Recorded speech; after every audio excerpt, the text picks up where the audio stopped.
আসসালামু আলাইকুম সম্মানিত অডিয়েন্স, কেমন আছেন? আশা করি সবাই ভালো আছেন। আলহামদুলিল্লাহ, আমিও ভালো আছি।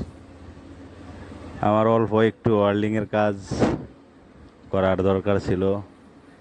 আজ বেশ কিছুদিন ঘুরতেছি, কাজটা করে দেয় না। এখন কি আর করা, নিজের কাজ নিজেই করে নিলাম। তো আমার মতো আপনারা সবাই নিজের কাজ নিজেই করবেন, কারো অপেক্ষা করার প্রয়োজন নেই। ধন্যবাদ সবাইকে। সুস্থ থাকেন, ভালো থাকেন।